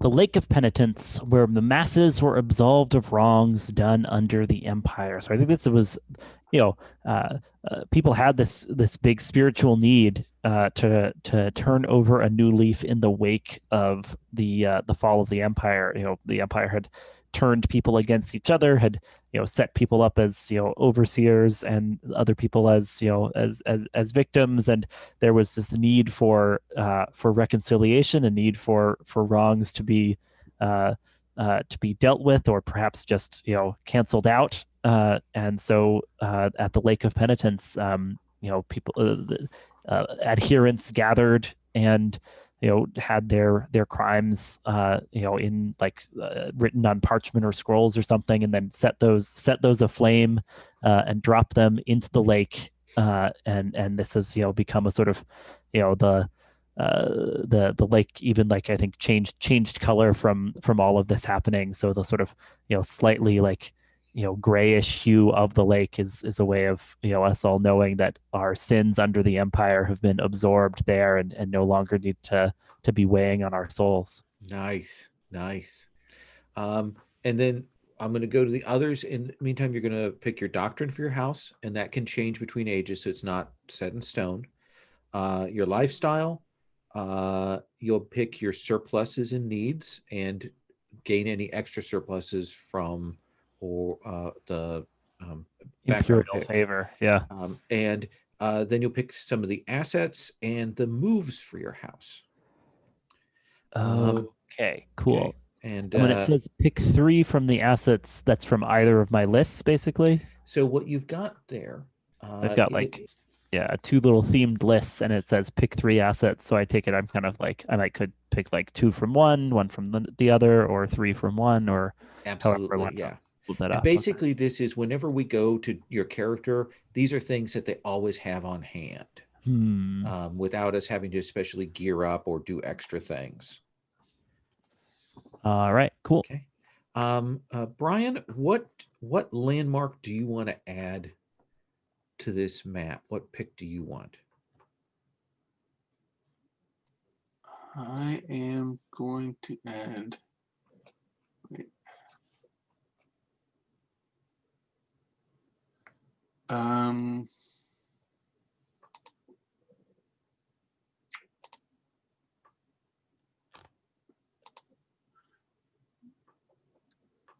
The outlying islands, micronations friendly to your patron. Ooh. That'll help us define where there's coast. True. Can we do, there we go.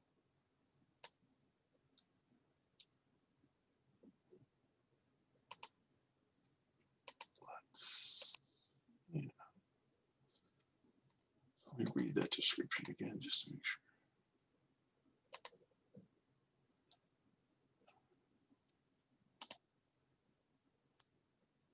Micronations. Okay.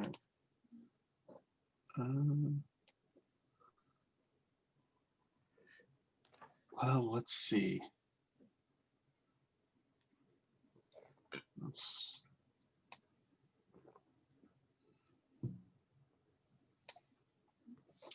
do it.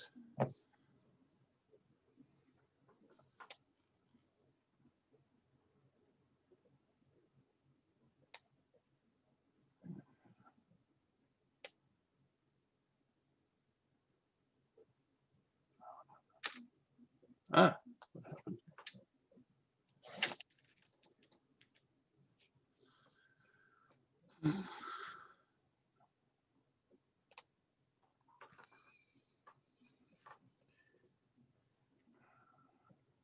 So now we know we've got coast off that way. Yeah.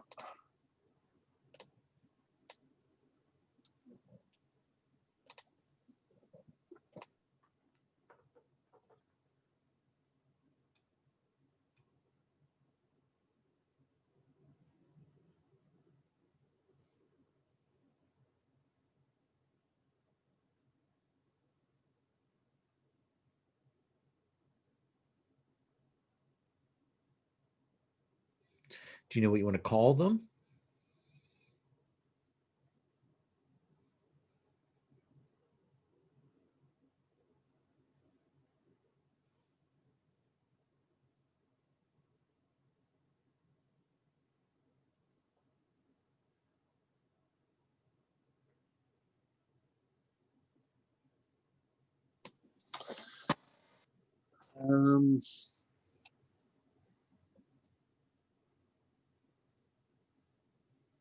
I'm gonna think about that. Okay. So I'm just going to put islands on the text up there by it, and we'll figure out a name for them. And in the meantime, take a look and make your picks on doctrine, lifestyle, resources, and abilities for your house. And then, David, what is the landmark you wish to add? I'm going to add a great library to ensure that knowledge is never again lost.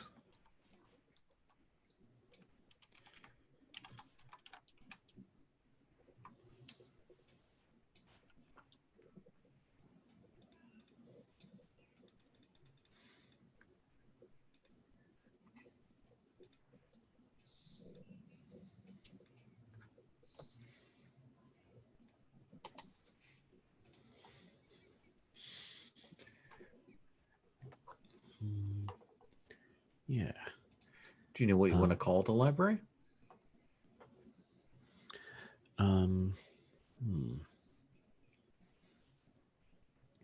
think it might have some kind of long and officious like actual name, but I think everyone just calls it the Great Library. The Great or maybe Library? the Keeper's Library. Yeah. Yeah. Okay. Keeper's Library. That's cool. Yeah. They get a little proprietary.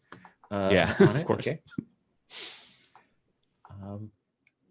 And then I'll have you go through and make those picks. I'm going to give everybody a few minutes to make those decisions, and I'll come around and ask you about them.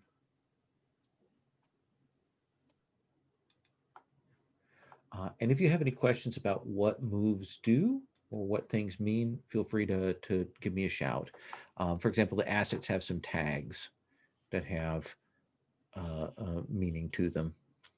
Do the tags have rules baggage, or are they mostly just the fictional positioning of, it's a melee weapon. We can kind of guess how a melee weapon works. Some of them, most of them, are fictional positioning. However, if you look under the gear tag, you'll see that some of them have some additional things, like for example, the hardy tag is about resisting elements and actually gives you armor for those kind, that kind of harm. Okay. They're explained there. Gotcha. Sometimes I love tags. Sometimes I'm like, why?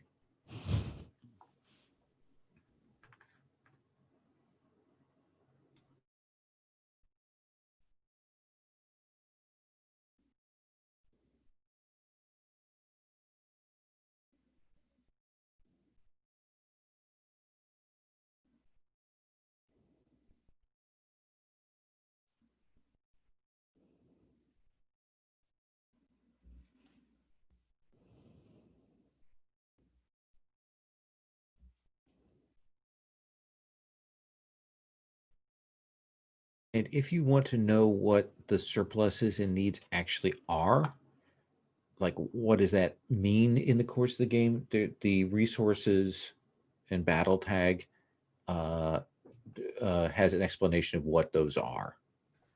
Ooh, okay, cool. Yeah. I was just like, yeah, I'll take a surplus of land. Yeah. They explain what it means as a surplus and what they mean as a need for you. Where was that? That is the resources and battle tab. Oh, gotcha. Cool. Yeah, you may have to click over. There are too many tabs in this keeper, and I'm sincerely apologetic for that.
So, well, I'm gonna let the others make their picks as we're going along.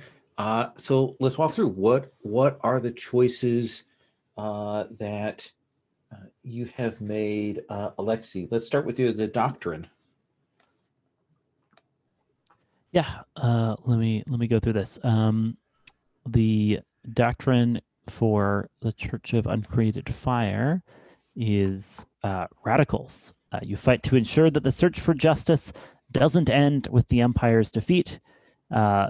When you bring evidence of another house's crimes to the Arbiter's court, win one favor and they lose one favor. That is very nice. And then lifestyle. A network of churches. Your churches are the focal point of communities. When your character visits a new settlement, the GM will tell you one piece of gossip you learn from the local priest. Nice. And what did you take for your surpluses and needs? Yeah, they have a surplus of missionaries located at the Lake of Penitence. They have a surplus of land dispersed throughout the realm, and a surplus of wealth located at First Throne, because I'm assuming there's some, kind of political stuff centered around there. That's because that's the oldest city, right? Yeah. Cool. And then your needs are? We need crops and we need literature. What do you think that the need for literature means in the context of your church? I think probably, yeah, I think between the Empire's purge and the the Arbiter being this just, this populist uprising, a lot of writing was destroyed during the revolution. And so there's a need to rebuild the libraries and the kind of written tradition of the Church of Uncreated Fire, because a lot got, well, ironically, burned. Yep. And then you have the Alliance move, which is about condemning a group for their sins. Mm-hmm. And then you've got an inheritance move, so you're going to get a +1 either to lore or bravery to the characters that you make up. Yeah. And they also have a reliquary containing the ashes of an ancestor who can appear and offer advice when they pray for guidance. Which is nice, potentially. Yes. Yeah. Or on a 6- might be not nice. And then anything you want to mention in terms of the assets that you're excited about? Sure. Yeah. I think representatives of the church, of a certain rank, commonly carry ceremonial swords. Incense censers, which are meant as a worship aid, but can also be a weapon in a pinch. And they're attended by healers and carers, because there is a tradition of taking care of the common man, and that extends to medicinal care. And what are the 2 moves that you chose? Yeah, I picked out Heretic Doctrine, which does some stuff with my rituals and whatnot. I don't even know exactly how rituals work yet, but I had to take this because I can have a sorceress source of power, and use fire to divine truths from the bodies of the dead, and that just seemed right here. Yeah, and basically, when you know a ritual, it has a particular thing that it does, and it's much easier to enact than if you're kind of freewheeling or trying to come up and define it. So it's good to know those. And what about the other move that you took? Sanctuary. Your worship houses are a bulwark against the pain of the mundane world. When you shelter someone in your temples, those who wish them harm cannot cross the threshold. Those who recuperate there gain the benefit of professional care. That's very nice. Yeah, and I'm thinking in the shrines and churches of the church, the understanding is that someone with ill intent attempting to cross the threshold will simply dissolve into ash. And people believe this enough that it's that it constitutes a really genuine sanctuary if you can take refuge with us. That is awesome. Let's come to David and the keepers. Let's start with doctrine. What's the doctrine for the keepers? Yeah, this was a hard one because there are 2 that really There's some really applied nice really ones well. there. Yeah. But I went with the first one here. Font of ancient power. The land flows through you, and when others learn a ritual from you, you may pick an extra requirement. During the turning of ages, get advantage on paying your debts. Kind of fit into teaching others like the different runes. So I thought that worked out pretty well. Yeah. Paying your debts is essentially paying your debts to the land itself, to the power of the land. And what about for lifestyle? That one I picked the center of learning. So princes, merchants, and warlords all travel to your city to learn, and your house knows each and every one. So long as you have a student from a faction, gain advantage to read the wind with them. Makes sense for a great library. Yeah, that's perfect. And your surpluses and needs.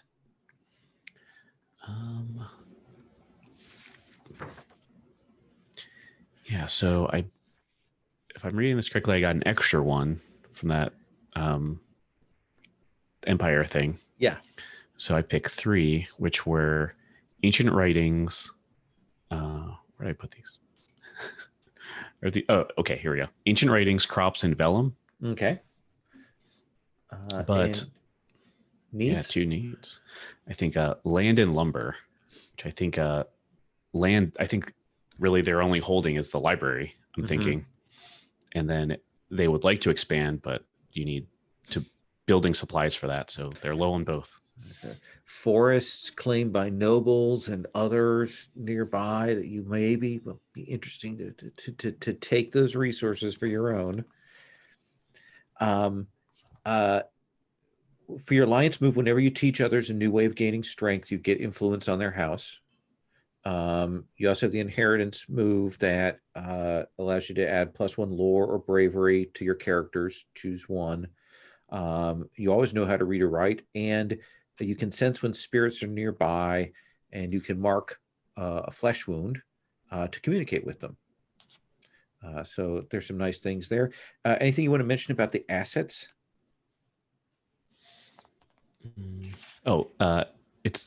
There was one that was so perfect that it makes me think that I was just reading this a few days ago and just remembered this, and this is how most of it went in, because one of them is words of power recorded by the ancestors and never spoken. Like, that's probably where I got all these ideas. Okay. So I had to take that. Yeah. And the other interesting asset, these are both treasures that I can bring out once a age, I think. The other one was a strange pearl the size of a hand that glows ominously in the moonlight. And I think that's they call it the moon's daughter. Yeah. And I'll figure out what that is later. Oh, yeah. Once per age, you can say, I'm taking this out to do an amazing thing, to solve a problem. And it gets solved. It just does. So you've got a nice get out of disaster jail free card with that one. And what did you take for moves? Yeah, moves. I have hollowed. Let me read it from this, actually. Yeah, in times following liberation, your house has become pivotal in the cultural calendar of the land. When the arbiter is holding court, I can allow the arbiter and get advantage on the favor roll, or chastain the arbiter and gain disadvantage. But I mostly took it from the next line. In addition, you will be expected to officiate any nationally significant weddings and funerals, etc., which sounds awesome. So we've got to have a big important national event for that. And then what did you take for your other move? Yeah, the other one was Eyes of the Ancestors. When your lore keepers gather to seek vision of the past, they may learn their ancestors' thoughts and feelings. So it gives me the Eyes of the Ancestors house tradition. Yeah, which is basically when it says house tradition, it actually means this is a ritual, Gotcha, that makes sense. It's kind of worded oddly, just to be clear on what that means. Okay, yeah, that makes sense. Yeah. And yeah, when I enact this ritual, it's they can see a past event through the eyes of the people there and feel what they feel. They cannot control the precise point in time they visit, but it will always include a fragment of ancient lore, a clue to an unanswered crime, or an insight into your ancestors' culture. Excellent. Maybe we'll know why or what happened with the whole cursing of the bloodline at some point. Yeah. All Oh, and right. it's, and also I want to note, feel free to offer all the players quick characters to play if they want to turn the past vision into a centerpiece scene, which Yeah, sounds we'll fascinating too. zoom in on that. Yeah. Let's come to the envoys. Brian, for the envoys, what did you pick for your doctrine? Doctrine is protect our investment. When you protect a key resource only found in this land or export a surplus of it back to your patron, gain 1 trust. Yeah. And for the others, trust is the currency that the envoy will be working with their essentially patron back home. And then what did you choose for lifestyle? 1,000 eyes. Your agents are spread throughout the land, giving you intimate knowledge of each faction's operations. When you activate agents within another house's seat of power, spend 1 trust to give the subterfuge role advantage. That's very nice. See, this is why we don't trust you. I don't know what you're talking about. And then You what have did you sleeper agents throughout the realm. And then what did you choose for resources? That's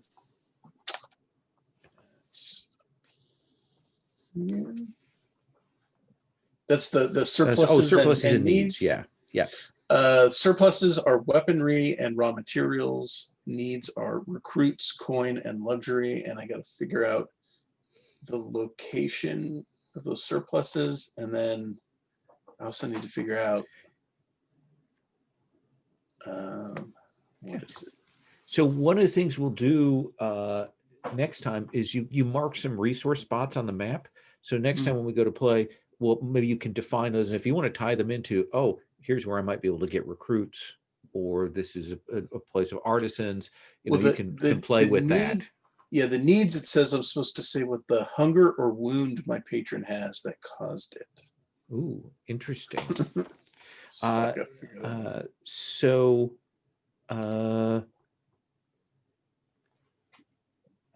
let you think about that.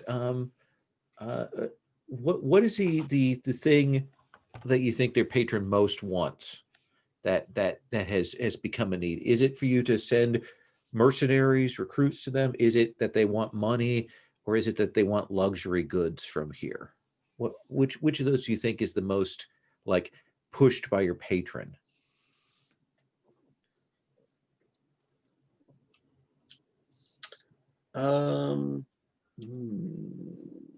Probably luxury goods. Okay, so yeah, we'll talk about we'll work out what that means in terms of crafts and arts that come from here.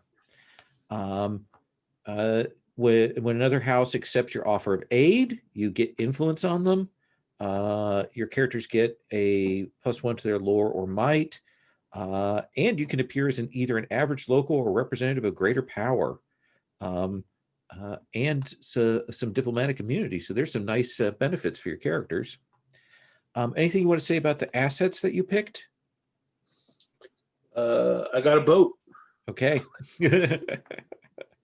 You got to go visit those islands where my friends hang out. So, and then for moves, you have the not from here, which is kind of the big changes how you interact with the arbiter and gives you trust and all of those things.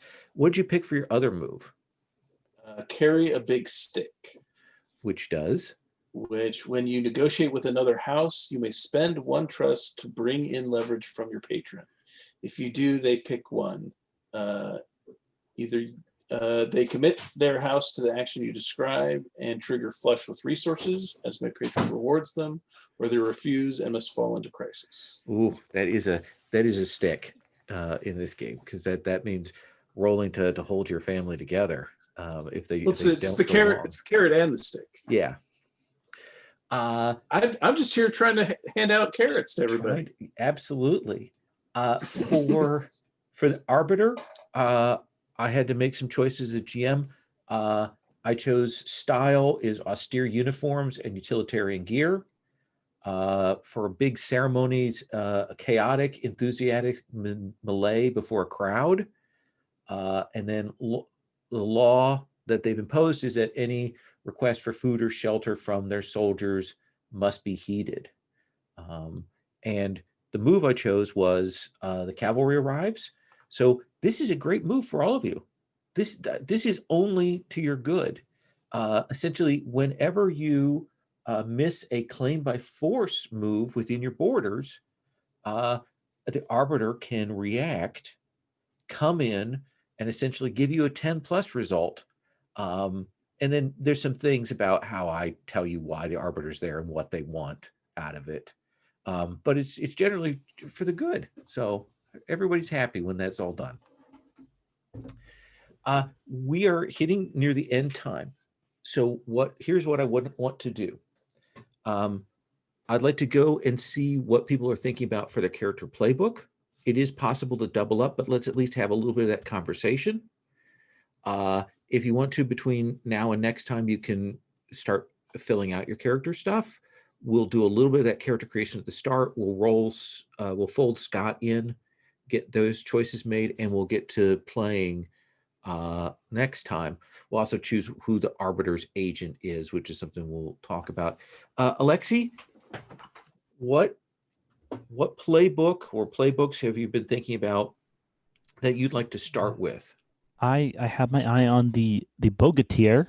Okay. A stout and fearsome warrior pledged to their house and the land.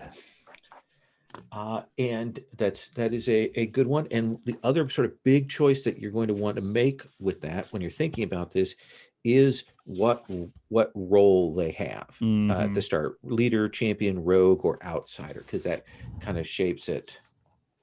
I lean towards champion, right? Okay. And just like this character is like primarily kind of the paladin of the Church of Uncreated Fire, right? Yeah. I like that. And then because it's one of those interesting things, because you start as a champion, if you look at the other roles, you may shift into those eventually. Right. Brian, what are you thinking about as your character from your house? What playbook appeals to you? I mean, the ambassador seems like an obvious choice. Do you lean towards that? Sure. Okay. And again, look at what the role moves are and how they impact. And David, what are you thinking about? Yeah, I was thinking, especially with the first character, just doing the lore master, just playing right into what they're good at. It's always good to start out to play to the strengths of your faction, so you can back that up. I think that's a great idea. Do you know what role you might want? I am going back and forth between leader and rogue. Well, both sound interesting. Yeah. So we'll roll into that next time, and we'll try and get that done in the first bit of the game. Anything you want to put into the playbook between now and then, you can do. Other thing I want to mention is today you've made a lot of choices. If you go on, if we get another couple sessions in and you're like, that's not what I thought it was, or this feels suboptimal, or things like that, you'll have the opportunity to go back and make changes on that. I don't want you to feel like you've cast your stone and now you can't take it back. I'm very flexible about that. So that's what we'll do. Any questions about that? Okay. Normally I would do Stars and Wishes, but this is such a session 0. We're going to hold Stars and Wishes for session 2 after we've gone through the whole character creation process, gotten all that, and got a chance to play those first scenes. Is that cool with everybody? I'm going to stop recording.